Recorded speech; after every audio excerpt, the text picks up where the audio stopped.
সরকার আরো বেশি বেসামাল হয়ে উঠেছে বলছেন মির্জা ফখরুল। জানাবো বাজেটকে ঘিরে নতুন করে সরকার বিরোধী আন্দোলনের ইঙ্গিত। বিএনপি জনগণের নয়, ষড়যন্ত্রের উপর নির্ভরশীল বলছেন নানক। উপজেলা নির্বাচনে মন্ত্রী এমপিদের মাইম্যানরা ধরাশয়ী। এবং সর্বশেষ জানাবো সাবেক সংসদ সহ ভোটে ধরাশয়ী মন্ত্রী এমপিদের প্রার্থীরা। দর্শক শুনছিলেন সংবাদ শিরোনাম, এখন বিস্তারিত। বিএনপি জনগণের নয়, ষড়যন্ত্রের উপর নির্ভরশীল বলছেন নানক। পাট ও বস্ত্রমন্ত্রী এবং বাংলাদেশ আওয়ামী লীগের সভাপতি মণ্ডলীর সদস্য জাহাঙ্গীর কবির নানক বিএনপিকে ষড়যন্ত্র নির্ভর দল দাবি করে বলেন, সেনা আইনে সেনা ছাউনিতে যে রাজনৈতিক দল জন্ম নেয় তারা কখনো জনগণের উপর নির্ভরশীল না, তারা ষড়যন্ত্রের উপর নির্ভরশীল। তাদের কোনো ষড়যন্ত্র বাংলার জনগণ আর সফলতা দেবে না। তিনি বলেন একটা রাজনৈতিক দল হিসেবে পেপার পত্রিকায় মিডিয়া বিএনপি উপস্থিত থাকা দরকার। সেই কারণে তাদের তো কিছু না কিছু বলতেই হবে।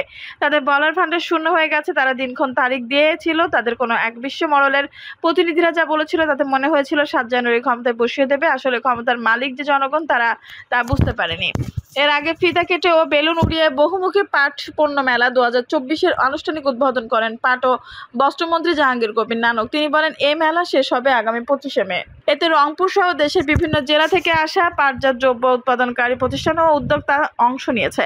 পাটজাত পণ্যের ব্যবহার বাড়ানো সহ প্যাকেজিং আইন কঠোরভাবে আরোপ প্রসঙ্গে জানতে চাইলে জাহাঙ্গীর কবির নানক বলেন, পাটের ব্যবহার, উৎপাদন ও রপ্তানি বাড়ানোর ব্যাপারে সরকার বিভিন্ন পরিকল্পনা বাস্তবায়নে কাজ করছে। আমরা পাটকল মালিকদের সঙ্গে মত বিনিময় করেছি। প্যাকেজিং বাড়ানো নিয়ে যথেষ্ট চেষ্টা রয়েছে আমাদের। পাটের বস্তার উৎপাদনের বাড়াতেও গুরুত্ব দেওয়া হচ্ছে। আমরা সরকারের বিভিন্ন মন্ত্রণালয়কে অনুরোধ করেছি তারা যেন পাটকল মালিক, ব্যবসায়ী ও উদ্যোক্তাদের উৎপাদিত পাটজাত পণ্য সহ সরকারি দপ্তর, শিক্ষা প্রতিষ্ঠান সহ বিভিন্ন প্রতিষ্ঠানে ব্যবহার করেন। মন্ত্রী আরও বলেন, কোনো কুচক্রী মরলের চোখ রাঙানোর কাছে মাথা নত করার পর্যায়ে বাংলাদেশ আর নেই। পোশাক শিল্প যেভাবে বিশ্ববাজার দখল করেছে, ঠিক সেভাবে পাট ও চামড়াজাত শিল্পকে এগিয়ে নিতে কাজ করছে সরকার। জাহাঙ্গীর কবির নানক বলেন, পাট দিবসে প্রধানমন্ত্রী শেখ হাসিনা বন্ধ ৬টি পাটকল চালু করেছেন। আমরা পর্যায়ক্রমে বাকিগুলো চালু করার জন্য তাগিদ দিচ্ছি। সরকার আরো বেশি বেসামাল হয়ে উঠেছে বলছেন মির্জা ফখরুল।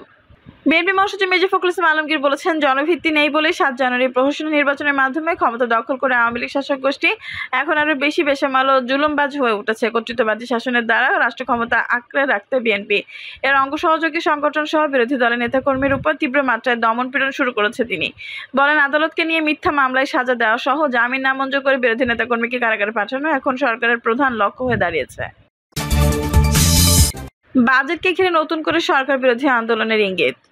আগামী ৫ জুন জাতীয় সংসদে বাজেট অধিবেশন অনুষ্ঠিত হবে। অর্থমন্ত্রী জাতীয় সংসদে একদিন বাজেট পেশ করবেন বলে জানা গেছে। অর্থনীতির সংকট, নানা রকম অর্থনৈতিক টানাপোড়েনের মধ্যে এবারের বাজেটের দিকে তাকিয়ে আছে গোটা দেশবাসী। আর বিরোধী দলগুলো এই বাজেটকে ঘিরেই সরকার বিরোধী মুখ থুবড়ে পড়া আন্দোলন নতুন করে শুরু করার চিন্তাভাবনা করছে বলে জানা গেছে। বিরোধী দলগুলোকে নিয়ে একের পর এক বিএনপি বৈঠক করছে এবং একটি যৌথ আন্দোলনের রূপ পরিকল্পনা গ্রহণ করা হচ্ছে। বিরোধী দলগুলোর সূত্রে জানা গেছে যে তীব্র অর্থনৈতিক সংকট, দ্রব্যমূল্যের ঊর্ধ্বগতির, ব্যাংকিং খাতে অনিয়ম, অর্থ পাচার ইত্যাদি বিষয়গুলোকে একটা করে বাজেট ঘোষণার পরপরই সরকার বিরোধী আন্দোলন নতুন করে শুরু করার প্রস্তুতি শুরু করেছে। উল্লেখ্য, নির্দলীয় নিরপেক্ষ তত্ত্বাবধায়ক সরকারের দাবিতে 2 বছর আগে থেকে বিএনপির নেতৃত্বে বিরোধী দলগুলো স্ব অবস্থান থেকে আন্দোলন শুরু করেছিল এবং এই আন্দোলনে যথেষ্ট গতি এসেছিল। কিন্তু গত বছর 28 অক্টোবর বিএনপির ভুল রাজনীতি এবং আকস্মিকভাবে হঠকারিতার দলটিকে বিপর্যস্ত করে ফেলে। এই ভুল রাজনীতির কারণে আন্দোলনের প্রতি সাধারণ মানুষের যে সমর্থন এবং সহানুভূতি ছিল তা উবে যায়। 28 অক্টোবরের পর থেকে বিএনপির আন্দোলন বিপর্যস্ত এবং ৭ জানুয়ারি নির্বাচনের পর এই আন্দোলন মুখ থুবড়ে পড়ে। সরকারের বিরুদ্ধে আন্দোলনের ব্যাপারে শুধু সাধারণ মানুষ নয়, বিএনপি নেতাকর্মীরা অনাগ্রহ দেখান। তারা এখন হতাশাগ্রস্ত, কিন্তু আবার নতুন করে আন্দোলন শুরু করার জন্য বিএনপি গত কিছুদিন ধরে চেষ্টা করছে। বিএনপির পক্ষ থেকে সমন্বয় বিভিন্ন রাজনৈতিক দলগুলো যারা নির্বাচন বর্জন করেছিল এবং নির্বাচনের বিরোধী আন্দোলনে বিএনপির সঙ্গে জোটবদ্ধ হয়ে কাজ করেছিল, তারা নতুন করে আন্দোলনের জন্য একে অপরের সঙ্গে আলাপ আলোচনা করেছে এবং সেই আলাপ আলোচনা সরকারের বিরুদ্ধে কী কী বিষয় নিয়ে আন্দোলন করা যায় তা নিয়েও আলোচনা হয়েছে। বিরোধী দলগুলোর পক্ষ থেকে একটি লিয়াজু কমিটি গঠনের জন্য প্রস্তাব করা হয়েছে, যদিও বিএনপি এই ধরনের লিয়াজু কমিটি গঠনের ক্ষেত্রে এখন পর্যন্ত একমত পোষণ করেনি। তবে সফল রাজনৈতিক দলগুলোর বাজেটকে সামনে রেখে নতুন পরিসরে আন্দোলন করতে আগ্রহী বলে জানা গেছে। এক্ষেত্রে তারা 5টি বিষয়কে সামনে আনতে চায়। প্রথমত, দ্রব্যমূল্যের ঊর্ধ্বগতি এবং মুদ্রাস্ফীতি, এই বিষয়টিকে তারা সবচেয়ে সামনে। দ্বিতীয়ত, সারা দেশে বিদ্যুৎ সংকট। তৃতীয়ত, ব্যাংকিং খাতে নৈরাজ্য, তাদের ভাষায় লুটপাট। চতুর্থ, দুর্নীতি ও পঞ্চম, অর্থ পাচার। এই বিষয়গুলো নিয়ে তারা সারা দেশে সমাবেশে, বিক্ষোভ, মানববন্ধনের মতো কর্মসূচিগুলো পালন করতে চায়। তবে কর্মসূচির ধারণ নিয়ে বিরোধী দলগুলোর মধ্যে এক ধরনের অনৈক্য রয়েছে। কেউ কেউ মনে করছেন যে বিরোধী দলের কর্মসূচিতে বৈচিত্র্য সূত্রে আনা দরকার, এমন ধরনের কর্মসূচি দেওয়া দরকার যে ধরনের কর্মসূচিতে জনগণ সম্পৃক্ত হতে পারে। কৌশলগত কারণে বিএনপি এখন নির্দলীয় নিরপেক্ষ তত্ত্বাবধায়ক সরকারের ইস্যুটিকে সামনে আনতে রাজি নয়, বরং তত্ত্বাবধায়ক সরকারের চেয়ে তারা জনগণের ভোগান্তি এবং জনদুর্ভোগের বিষয়গুলোকে সামনে আনতে চায়। কিন্তু প্রধান বিরোধী দল বিএনপির মধ্যে এক ধরনের হতাশা, নেতৃত্বকর্মীদের মধ্যে আন্দোলন নিয়ে অনীহা, এসব কিছু মিলে বাজেট কেন্দ্রিক আন্দোলন কতটুকু ফলপ্রসূ হবে তা নিয়ে বিএনপির মধ্যে এক ধরনের সন্দেহ রয়েছে।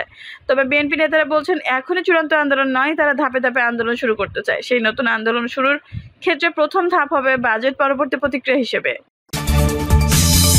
উপজেলা নির্বাচনে মন্ত্রী এমপিদের মাইমানরা ধরাশায়ী।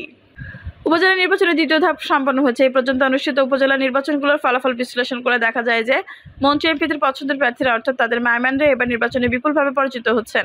সারা দেশে আওয়ামী লীগের অনেক মন্ত্রী এমপি এবং হেভিওয়েট নেতাদের পছন্দের প্রার্থীকে হারিয়ে দেওয়ার উৎসব শুরু করেছেন। আওয়ামী লীগের তৃণমূলের নেতাকর্মীরা ইতিমধ্যে গোপালগঞ্জে আওয়ামী লীগের প্রেসিডেন্ট সদস্য শেখ ফজলুল করিম সেলিমের পছন্দের প্রার্থী পরাজিত হয়েছেন। এই পরাজয়ের সূত্র ধরে এলাকায় বেশ কয়েকদিন উত্তেজনা বিরাজ করছিল। সহিংসতার ঘটনা ঘটেছিল টাঙ্গাইলে। আওয়ামী লীগের আরেক প্রেসিডেন্ট সদস্য ডক্টর আব্দুর রাজ্জাকের ছোট ভাই উপজেলা নির্বাচনে পরাজিত হয়েছেন। বরিশালে আওয়ামী লীগের হেভিওয়েট নেতা আবুল হাসনাত আবদুল্লাহ পছন্দের দুই প্রার্থী উপজেলা নির্বাচনে বিপুল ভোটে পরাজিত হয়েছেন। সাবেক অর্থমন্ত্রী এবং কুমিল্লা থেকে নির্বাচিত আওয়ামী লীগের এমপি আহমদ মোস্তফা কামালের ছোট ভাই কুমিল্লা সদর দক্ষিণ উপজেলায় শোচনীয়ভাবে পরাজিত হয়েছেন। তিনি উপজেলা নির্বাচনে তৃতীয় স্থান অধিকার করেছেন। গোপালগঞ্জের মকসুদপুর বেসরকারি বিমান পরিবহন ও পর্যটন মন্ত্রী লেফটেন্যান্ট কর্নেল অবসরপ্রাপ্ত ফারুক খানের পছন্দের প্রার্থী আবুল কাশেম রাজু পরাজিত হয়েছেন। এই নির্বাচনের জন্য তিনি ব্যাপকভাবে প্রচারণায় অংশগ্রহণ করেছিলেন। এভাবে সারা দেশে যেখানে আওয়ামী লীগের মন্ত্রী এমপিরা তাদের স্বজনদেরকে প্রার্থী করেছেন, সেখানে মন্ত্রী এমপিদের স্বজনদের বিরুদ্ধে স্থায়ী আওয়ামী লীগের তৃণমূল শক্ত প্রতিদ্বন্দ্বিতা গড়ে তুলেছে। শরীয়তপুর সদরের সংসদ সদস্য ইকবাল হোসেন অপুর চাচাতো ভাই বিল্লাল হোসেন দীপু মিয়া, গাইবান্ধা সদর উপজেলা সংসদ সদস্য শাহ শাহরিয়ার কবিরের প্রার্থী মোহাম্মদ ইফতেকুর রহমান, মুন্সিগঞ্জের লৌহজং উপজেলা সংসদ সদস্য শাগুফতা ইয়াসমিন এমিলি সমর্থিত প্রার্থী আওয়ামী লীগের সাধারণ সম্পাদক আব্দুর রশিদ পরাজিত হয়েছেন। আওয়ামী লীগের নেতৃত্ববৃন্দ বলেছেন এই পরাজয় হলো তৃণমূলের ক্ষোভ এবং অভিমানের স্বতঃস্ফূর্ত বহিঃপ্রকাশ, যেখানে মন্ত্রী এমপিরা তাদের নিজস্ব পছন্দের ব্যক্তিদেরকে দলের সিদ্ধান্ত উপেক্ষা করে বা তৃণমূলের মতামতের বাইরে গিয়ে প্রার্থী করেছেন। সেখানে প্রতিবাদ হয়েছে, প্রতিরোধ হয়েছে। আওয়ামী লীগের একজন প্রেসিডেন্ট সদস্য বলেছেন যেখানে তৃণমূলের সঙ্গে আলাপ আলোচনা করে সংসদ সদস্যরা প্রার্থী দিয়েছেন সেখানে কোনো সমস্যা হয়নি। আওয়ামী লীগের ঐকমত্য প্রার্থী নির্বাচনে ইতিবাচক ফলাফল করেছে, কিন্তু যেখানে দলের তৃণমূলের সিদ্ধান্ত লঙ্ঘন করে মন্ত্রী এমপিরা জোর করে তাদের পছন্দের প্রার্থী চাপিয়ে দিয়েছেন, সেখানেই ঘটেছে বিপর্যয়। যেমন ডক্টর আব্দুর রাজ্জাকের ভাইকে যেন প্রার্থী না করা হয়, এজন্য তৃণমূলের একাট্টা হয়েছিলেন, কিন্তু শেষ পর্যন্ত রাজ্জাক তার ভাইকে মনোনয়ন থেকে সরিয়ে দেননি, যার ফলে দেখা গেছে যে ডক্টর রাজ্জাকের পছন্দের প্রার্থী সেখানে ধরাশায়ী হয়েছে। একই রকম ঘটনা ঘটেছে সর্বত্র। এটি আওয়ামী লীগের তৃণমূলের শক্তির জয় বলে অনেকে মনে করছেন যে এটি আওয়ামী লীগের জন্য একটি বড় ধরনের বার্তাও বটে। সাবেক সংসদ সহ ভোটে ধরাশায়ী মন্ত্রী এমপির প্রার্থীরা। ষষ্ঠ উপজেলা পরিষদ নির্বাচনের দ্বিতীয় ধাপেও ধরাশায়ী হয়েছেন একাধিক বর্তমান ও সাবেক মন্ত্রী প্রার্থীর। এর মধ্যে কুমিল্লা সদর দক্ষিণ উপজেলার সাবেক অর্থমন্ত্রী আহমদ মোস্তফা কামালের ছোট ভাই গোলাম সারোয়ার চেয়ারম্যানের পদে প্রতিদ্বন্দ্বিতা করে তৃতীয় হয়েছেন। অন্যদিকে গোপালগঞ্জের মকসুদপুর বেসামরিক বিমান পরিবহন ও পর্যটন মন্ত্রী লে কর্নেল অফ ফারুক খানের মেয়ে প্রার্থী মোহাম্মদ আবুল কাশেম রাজও হয়েছেন তৃতীয়। জানা যায় কুমিল্লা সদর দক্ষিণ উপজেলা নির্বাচন চেয়ারম্যান পদে কাপ পিরিচ প্রতীকে নির্বাচন করেছে। তৃতীয় হয়েছেন সাবেক অর্থমন্ত্রী আহমদ মোস্তফা কামালের ভাই গোলাম সারোয়ার। তিনি উপজেলা আওয়ামী লীগের সভাপতি, কুমিল্লা দক্ষিণ জেলা আওয়ামী লীগের সহসভাপতি। এছাড়া তিনি ওই উপজেলা পরিষদের টানা 3 মেয়াদে চেয়ারম্যান হিসেবে দায়িত্ব পালন করেন। নির্বাচন অফিস সূত্র জানায় সদর দক্ষিণ উপজেলা চেয়ারম্যান পদে বিজয়ী হয়েছেন কুমিল্লা মহানগর আওয়ামী লীগের সাংগঠনিক সম্পাদক আব্দুল হাই বাবলু। তিনি হেলিকপ্টার প্রতীকে পেয়েছেন 20,863 ভোট। তার নিকটতম প্রতিদ্বন্দ্বী স্বতন্ত্র প্রার্থী মোহাম্মদ আখতারুজ্জামান রিপন পেয়েছেন আনারস প্রতীকে 14,790 ভোট। তৃতীয় হয়েছে সাবেক অর্থমন্ত্রী আহমদ মোস্তফা কামালের ভাই গোলাম সারোয়ার। তিনি পেয়েছেন 14,314 ভোট। স্থানীয়রা জানান সাবেক অর্থমন্ত্রী আহমদ মোস্তফা কামালের পরিবারের জনবিচ্ছিন্নতা, নেতাকর্মীদের মূল্যায়ন না করে এবং তাদের অহংকারের কারণে সারোয়ার ভরাডুবি হয়েছে। এছাড়া এলাকায় উন্নয়ন না করেও মানুষের ক্ষুব্ধ ছিল। গোপালগঞ্জ প্রতিনিধি জানায় মকসুদপুর উপজেলা বেসামরিক বিমান পরিবহন ও পর্যটন মন্ত্রী লে কর্নেল অফ ফারুক খানের মেয়ে কান্তারা খানের প্রার্থী ব্যবসায়ী আবুল কাশেম রাজ উপজেলা চেয়ারম্যান পদে প্রতিদ্বন্দ্বিতা করে 28,542 ভোট পেয়ে তৃতীয় হয়েছেন। এই উপজেলায় মোহাম্মদ কাবির খান 54,554 ভোট পেয়ে চেয়ারম্যান নির্বাচিত হন। মকসুদপুর উপজেলা নির্বাচনী কার্যক্রম শুরু হওয়ার পর থেকে রাজের পক্ষের মাঠে ছিলেন ফারুক খানের মেয়ে কান্তারা খান। তিনি সরাসরি রাজের প্রচারণায় অংশ নেন। দর্শক, এই ছিল এখনকার সর্বশেষ সংবাদ। নিউজটি ভালো লাগলে অবশ্যই একটা লাইক দিন, কমেন্টে আপনার মূল্যবান মতামত জানান। সবসময় আমাদের পাশে থাকতে সাবস্ক্রাইব করে বেল বাটনটি অন করে রাখুন। ধন্যবাদ।